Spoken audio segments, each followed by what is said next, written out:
जैन साथियों, once again welcome back again on my channel Anil army rider blog. जैसे कि आपने थंबनेल देख के पहचान लिया होगा वीडियो कौन सी रहने वाले दोस्तों। आई होप वीडियो आपको अच्छी लग रही होंगी। अच्छी लग रही होगी ज़्यादा लोगों के साथ सब शेयर करें ताकि और लोगों तक भी इन्फॉर्मेशन पहुंच सके। तो आज की वीडियो रहने वाला दोस्तों सिपाही से लेके जो मैं रैंक आपको बताऊंगा कहाँ तक, मतलब एक सिपाही जो है कहाँ तक जा सकता है, कहाँ तक उसको रैंक मिलते हैं। क्योंकि ऑफिसर्स की तो बहुत सारे लोग जो हैं बात कर लेते हैं, लेकिन जो है इन रैंक्स की कोई बात नहीं करता है। तो ये वीडियो मैं आप लोगों के सामने लेके आया हूँ कि इंडियन आर्मी में एज ए अगर सोल्जर आप भर्ती होते हो, एज ए सिपाही भर्ती होते हो, तो आप कहाँ तक और किस रैंक तक पहुँच सकते हो अपनी सर्विस के ड्यूरेशन तक। तो ठीक है, चलिए ज़्यादा देर न करते हुए वीडियो को स्टार्ट करते हैं। और वीडियो अच्छी लग रही हो तो प्लीज़ यार और लोगों के साथ जरूर शेयर कर दें, क्योंकि मैं आप लोगों के लिए बहुत इंफॉर्मेटिव वीडियोस लेके आता रहता हूं। तो आई होप बहुत ही कम वीडियोस आपको ऐसी यूट्यूब चैनल पर देखने को मिलेगी जो वीडियो मैं आप लोगों के लिए लेकर आता हूं दोस्तों। ठीक है दोस्तों, तो चलिए ज़्यादा देर न करते हुए स्टार्ट करते हैं। तो आज की जो वीडियो रहने वाली है वो रहने वाली है Indian army ranks achieved from सिपाही टू सूबेदार मेजर। ठीक है दोस्तों, तो इन रैंक्स की अमूमन बहुत कम लोग बातचीत करते हैं, लेकिन बट मेरे लिए ये रैंक बहुत अहमियत रखते हैं, इसलिए मैं आप लोगों के लिए ये वीडियो लेकर आया हूँ दोस्तों। ठीक है दोस्तों, तो यहाँ पर क्या होता है, ये रैंक्स जो है जब हम कोई जनरल भर्ती देखते हैं, कोई जीडी भर्ती देखते हैं या फिर कोई टेक्निकल भर्ती देखते हैं, तो उसके अंदर हम जब एज एन एक सोल्जर ज्वाइन होते हैं तो एज एन हम सिपाही ज्वाइन होते हैं वहाँ पर। ठीक है, तो सबसे पहला जो उनका दर्जा होता है वो सिपाही को होता है। यानी कि हम सेना के अंदर जब हम ज्वाइन करते हैं, तो जब हमारी पासिंग आउट परेड हो जाती है और हम अपनी कंपनी या अपनी रेजिमेंट या फिर अपनी यूनिट के अंदर आ जाते हैं, तो क्या होता है, हमें सिपाही का रैंक वहाँ पर हमारा होता है। सिपाही में कोई भी रैंक हो सकता है आपका, वो गनर भी हो सकता है दोस्तों। सॉरी, आपका ट्रेड उसमें कोई भी रैंक तो आपका सिपाही रहेगा, लेकिन आपका जो ट्रेड उसके अंदर गनर भी हो सकता है, डीएमटी भी हो सकता है, डीएस भी हो सकता है, आप ओपीआर भी हो सकते हो, ओएफसी भी हो सकते हो। ठीक है ना दोस्तों, ये सारे रैंक्स आपको आप मिलते हैं। आप क्लर्क भी रहोगे, ठीक है ना, क्लर्क भी रहोगे, क्लर्क एसकेटी क्लर्क भी रहोगे। ठीक है ना, एक क्लर्क जीडी हो गया, क्लर्क एसकेटी हो गया। ठीक है, उसके बाद एसएचजीडी हो गया। ठीक है, उसके बाद वॉशरमैन हो गया दोस्तों, वॉशरमैन हो गया, कुक हो गया। ठीक है, ये ईवीआर हो गया। ठीक है दोस्तों, ये बहुत सारे ऐसे रैंक है जो आपको यहाँ पर एज एन सिपाही के तौर पर आप नियुक्त होते हो, और आप जिस हिसाब से आपकी आपने जो अपनी एजुकेशन क्वालिफिकेशन होती है उस हिसाब से आपको ये जो है ट्रेड्स मिलते हैं, और ये रैंक आपको सिपाही का फर्स्टली होता है। इसके बाद जब आपका सेकेंडली प्रमोशन होता है, वो आपकी रेजिमेंट के ऊपर डिपेंड करता है कि आपके रेजिमेंट के अंदर जो है या आपकी कंपनी के अंदर कितनी जो है सीनियरिटी लिस्ट लगी हुई है, किस हिसाब से किस सीनियरिटी पे जो है आपका जो है जो यहाँ पर रैंक आपको लगेगा। ठीक है ना, तो यहाँ पर सीनियरिटी ऐसा नहीं है जैसे इन्फेंट्री में होता है दोस्तों। कहीं कहीं इन्फेंट्री में होता है ऐसा कि आपका आर्मी नंबर से ही वहाँ पर क्या है सीनियरिटी चलती है, और आर्मी नंबर से ही आपको क्या है वहाँ पर प्रमोशन दिया जाता है। ठीक है ना, इन्फेंट्री रेजिमेंट के अंदर प्रमोशन दिया जाता है उसी हिसाब से, नंबर के हिसाब से। लेकिन जो एएडी यूनिट्स होती हैं दोस्तों, उसके अंदर क्या आता है, ट्रेड के हिसाब से जो है आपको प्रमोशन दिया जाता है। जिस ट्रेड में जिस हिसाब से वैकेंसी होती है उसी हिसाब से जैसे जैसे खाली होती जाती है, वैसे वैसे यहाँ पर क्या है आपको प्रमोशन दिया जाता है। तो एडी यूनिटों में खासकर क्या होता है, कभी कभी क्या होता है दोस्तों, जो ओपीआर होते हैं, जैसे ओपीआर है, अगर ये सीनियर है, नंबर में सीनियर है, तो इससे जूनियर जो ओएफसी है उसमें चला गया। ठीक है ना, जो इससे ये साथ में ही भर्ती हुए दोनों।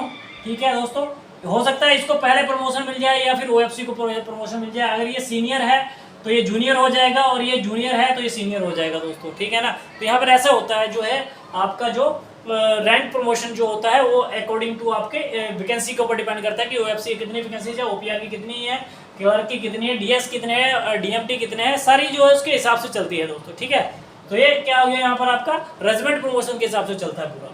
ठीक है, तो इसके बाद सेकेंडली रैंक आपको दिया जाता है, अपॉइंटमेंट रैंक जो है लेस नायक का दिया जाता है। यहाँ पर आपको लेस नायक का जो 100 रुपये आपकी जो है पे स्लिप के अंदर आते हैं। जैसे ही आप लेस नायक बन जाते हैं तो आपके 100 रुपये यहाँ पर एक्स्ट्रा आने शुरू हो जाते हैं अपॉइंटमेंट रैंक के आपको। ठीक है, इसके बाद आपका जो पक्का रैंक है वो बन जाता है नायक।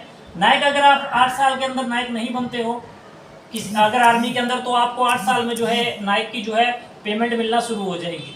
ठीक है दोस्तों, 8 साल में आपको एमएससीपी नायक मिलना शुरू हो जाएगा। अगर आपको रैंक नहीं मिलता तब भी आपको नायक की पेमेंट यहाँ पर मिलेगी, लेकिन प्रमोशन नहीं मिला कोई बात नहीं। ठीक है, उसके बाद जो है आपका आ जाता है लेंस हवलदार। लांस हवलदार का रैंक होता है दोस्तों, लांस हवलदार आपको मिलता है, ये एक अपॉइंटमेंट रैंक है। ठीक है ना, इसका कोई भी आपको पैसा नहीं मिलता है जो है लांस हवलदार का। ठीक है दोस्तों, एक अपॉइंटमेंट रैंक दिया जाता है ताकि जब रेजिमेंट के अंदर जो हवलदार की कमी हो जाती है, जब जो पक्के हवलदारों की कमी हो जाती है, तो क्या क्या किया जाता है, अपॉइंटमेंट रैंक दे दिया जाता है। अगले नायक को जो है जो नायक सीनियर होगा उसको क्या बना दिया जाता है, लांस हवलदार बना दिया जाता है, वो वैकेंसी को पूरा करने के लिए। ठीक है दोस्तों, फिर लांस हवलदार का जब नंबर आएगा उसकी सीनियरिटी के अंदर, तब उसको उसके बाद जो उस हवलदारी के अंदर, तो वो पक्का हवलदार बन जाएगा यहाँ पर, ठीक है, पक्का हवलदार बन जाएगा।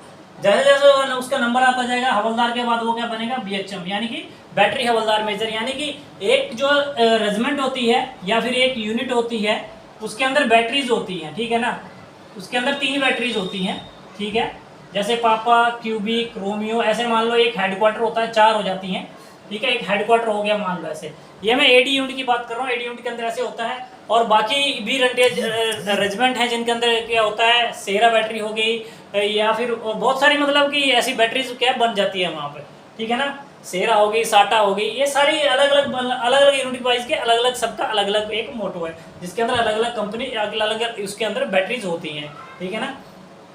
तो दोस्तों ऐसे ऐसे क्या है, ऐसे आपका जो है वहाँ पर डिस्ट्रीब्यूशन हो जाता है, जिसमें कि जितनी भी ये जो यूनिट, जितनी भी ये नीचे इसके अंदर जो बैटरी होंगी, जितनी भी ये बैटरी होंगी इस रेजिमेंट के अंदर, तो इस जो एक बैटरी का जो एक बीएचएम होगा, इस बैटरी का अलग बीएचएम होगा, इसका अलग बीएचएम होगा, बैटरी हवलदार मेजर होगा, और इसका अलग बीएचएम होगा, ठीक है, यानी कि इन चारों का अलग अलग क्या है, बीएचएम होंगे, ठीक है। उसके बाद आप एक होता है जो टोटली क्या है, आरएचएम या सीएचएम जिसको बोलते हैं, कंपनी हवलदार मेजर या फिर रेजिमेंट हवलदार मेजर, ठीक है ना। यानी कि सीएचएम किस में रहेगा, सीएचएम होता है किसके अंदर, जो सीएचएम रहेगा आपका जो रहता है इन्फेंट्री रेजिमेंट के अंदर या फिर ईएमई के अंदर, ठीक है ना, उसमें सीएचएम आपको देखने को मिलेगा। लेकिन जो एडी यूनिट होगी उसके अंदर आपको बीएचएम मिलेगा, उसके बाद आरएचएम मिलेगा, यानी कि रेजिमेंट हवलदार मेजर मिलेगा, ठीक है। तो ये क्या है यहाँ पर ये रैंक्स होता है, जो कि बीएचएम के बाद जो है अपॉइंटमेंट रैंक जो रेजिमेंट को जो संभालता है, जिसको एक अपॉइंटमेंट रैंक दे दिया जाता है आरएचएम का, जो कि किसको संभालेगा आपको, आरएचएम यानी किसको संभालेगा, इस पूरी यूनिट को, जो 1 2 3 4 बैटरी हैं, इनका सबका कौन होता है, आरएचएम ही डिटेलमेंट पूरी करता है। चारों बैटरी से लगा, चारों बीएचएम को डिटेलमेंट देगा कि ये काम है कल का, ये करना है, तो सारे मतलब कि इस बाहर इसके यहाँ से मैसेज कहाँ से पास होगा, आरएचएम के थ्रू पास होगा चारों बैटरी के अंदर, ठीक है। इसके बाद जो रैंक नेक्स्ट होता है वो होता है किसका, नायब सूबेदार का, ठीक है ना। इसके बाद किसका रैंक दिया जाता है, नायब सूबेदार का है। काफ़ी मुशक्क़त के बाद, काफ़ी जो है अपनी ड्यूटी करने के बाद, यानी काफ़ी सारी जो अपनी नौकरी के काफ़ी सारे बर्स देने के बाद जो है ये रैंक जो है मिलता है किसका, नायब सूबेदार का दोस्तों यहाँ पर, ठीक है ना। नायब सूबेदार का रैंक यहाँ पर मिलता है, ये आपको 23 साल में मिल सकता है, 24 साल में भी मिल सकता है, 25 साल में भी मिल सकता है, डिपेंड करता है आपकी स्ट्रेंथ के ऊपर, यूनिट की स्ट्रेंथ के ऊपर, कितने जेसीओ जो है रिटायर्ड हो रहे हैं और कितने अगले नेक्स्ट बनने वाले हैं, तो इसके ऊपर डिपेंड करता है, ठीक है दोस्तों। इसके बाद बात कर लेते हैं नाइन्थ जो है, नाइन्थ हो जाता है सूबेदार, ठीक है दोस्तों। सूबेदार आप आने वाले 6 महीने में भी बन सकते हो, आने वाले 1 साल में भी बन सकते हो, और आने वाले 3 से 4 साल में भी बन सकते हो, ठीक है दोस्तों।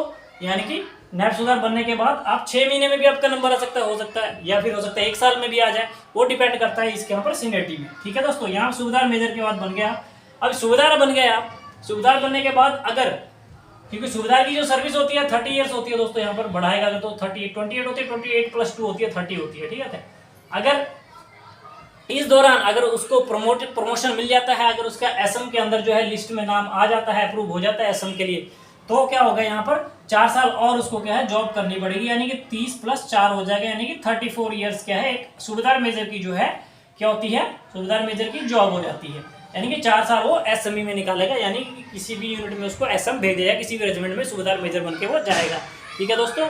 तो यहाँ तक हो गया सूबेदार मेजर दोस्तों। ये एक सिपाही का लास्ट रैंक होता है सूबेदार मेजर दोस्तों, जो उसको बड़ी मुशक्कत, बड़ी मुश्किलों से मिलता है, बहुत सारे इसके अंदर उसको बहुत सारी परेशानियों का सामना, बहुत सारी कठिनाइयों का सामना करके इस मंजिल तक वो पहुँचता है। करते करते एक सिपाही से लेके एक सूबेदार मेजर तक पहुंचने के लिए उसको कितने रैंक्स क्रॉस करने पड़ते हैं, तब जाके वो एक सूबेदार मेजर बनता है। तो आप सोच सकते हो कि वो इस उम्र में जाके क्या है सूबेदार मेजर बनता है, और उसके बाद इतनी कठिनाइयों के बाद वो इस जॉब को कर रहा है, ठीक है दोस्तों।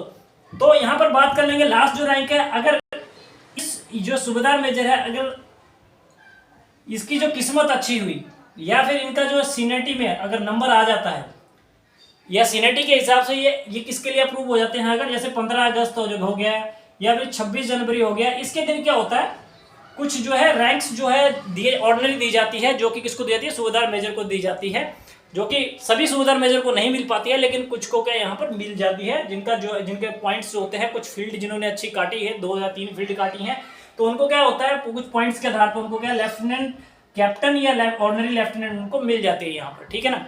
यानी कि लेफ्टिनेंट भी उनको मिल सकते हैं, किसी को कैप्टन भी मिल सकता है ऑर्डिनरी यहाँ पर, ठीक है।